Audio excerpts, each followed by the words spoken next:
To 10TV studios. Hi అండి. Sir trailer చూసాను sir, చూసా అంతే. అసలు ఏం అర్థం కావట్లేదు సార్. అది టాక్సిక్ లవ్ స్టోరీయా? అందులో ఎవరు విలను? ఇద్దరు హీరోయిన్స్ ఉన్నారు, ఒక హీరో ఉన్నారు. మీరు చాలా తెలివిగా ట్రైలర్ ని కట్ చేశారు సార్. ఆల్రెడీ మీరు సక్సెస్ అయిపోయారు. ఎందుకంటే ఆ ట్రైలర్ చూసినప్పటి నుంచి సినిమా చూడాలి, అసలు ఏం అర్థం కావట్లేదు, ఈ కన్ఫ్యూజన్ ఏంటి అనేది నా బ్రెయిన్ లోకి వచ్చేసింది. అదే కావాలండి. ఐ థింక్ అందరికి కూడా ఇది వచ్చేసింది నాకు తెలిసి. అదే సో కావాలండి. ది గర్ల్ ఫ్రెండ్ టైటిల్ చాలా క్యాచీగా ఉంది. ఏమనిపిస్తుంది ది గర్ల్ ఫ్రెండ్ అని ఎందుకు టైటిల్ మీరు పెట్టాల్సి వచ్చింది? యాక్చువల్లీ రకరకాల టైటిల్స్ గురించి డిస్కషన్ జరుగుతుంటే ఎందుకో సడన్గా ఒకరోజు అరే ఐడెంటిటీ సంబంధించిన ఒక విషయం కదా, ఒక్కొక్కరికి ఒక ఐడెంటిటీ ఉంటుంది. లైక్ మీ ఐడెంటిటీ మీరు ఒక టీవీ పర్సనాలిటీ, నా ఐడెంటిటీ నేను ఒక ఫిల్మ్ మేకర్. సో ఒకరికి ఇది ఐడెంటిటీగా ఉంటున్నప్పుడు వాళ్ళ లైఫ్లో జరిగే ఒక story. So correct apt title అని అనిపించింది.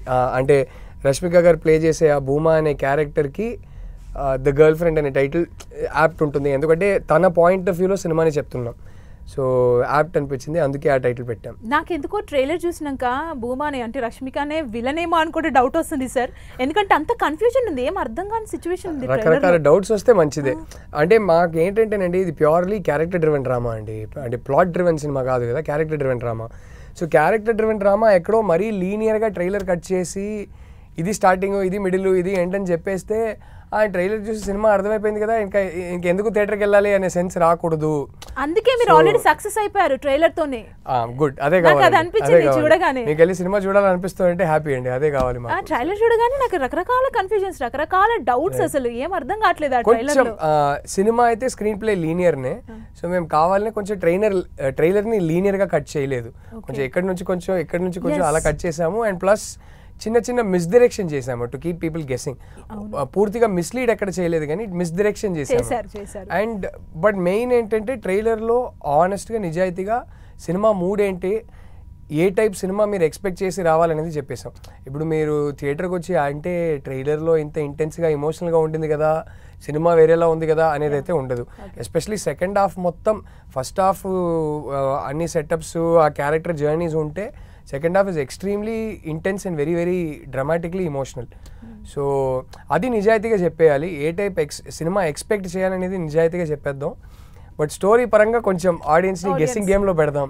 చాలా అంటే స్క్రీన్ ప్లే గురించి ఇందాక మీరు అన్నారు కాబట్టి, మీరు చీలాసో డైరెక్ట్ చేశారు, దానికి నేషనల్ అవార్డు వచ్చింది స్క్రీన్ ప్లేకి. అసలు స్క్రీన్ ప్లే అంటే మీరేం చెప్తారు? It's my favourite thing to do. ఈ ప్రాసెస్లోనే నాకు ఫేవరెట్ ఏంటంటే కూర్చొని ఫస్ట్ మైండ్లో ఒక స్క్రీన్ ప్లేని బిల్డ్ చేయడం, దాన్ని ఇమాజిన్ చేసుకోవడం, తర్వాత అది పేపర్ మీద రాయడం. It's my favourite part of the whole process. So yeah, ఈ సినిమా అయితే it's a very real, very intense, very emotional film. So ఈ సినిమా ఒక క్యారెక్టర్ పాయింట్ ఆఫ్ వ్యూలో వెళ్తున్నాం, కానీ ఒక క్యారెక్టర్ గురించిన సినిమా కాదు. ఇట్స్ ఎ రిలేషన్షిప్ డ్రామా కాబట్టి ఇద్దరి క్యారెక్టర్స్ గురించిన సినిమా. అండ్ వాళ్ళ చుట్టూ ఇంకొన్ని ఇంపార్టెంట్ క్యారెక్టర్స్ ఉన్నారు. సో రావు రమేష్ గారు, అను ఇమాన్యుయల్, వీళ్ళందరూ ఇంకా ఇంపార్టెంట్ క్యారెక్టర్స్. రోహిణి గారు కూడా ఉన్నారు సినిమాలో. ట్రైలర్ లో మేము రివీల్ చేయలేదు. మీరు కూడా ఉన్నారు సినిమాలో, మిమ్మల్ని ఇలా వచ్చి వెళ్ళిపోయారు సార్ మీరు. మీరు ఏదో కీ రోల్ ఉంటదని నాకు అనిపిస్తుంది. ఎందుకు కీ ఏం కాదు, ఇట్స్ సపోర్టింగ్ రోల్. ఒక 5-6 సీన్స్ ఉంటుంది అంతే.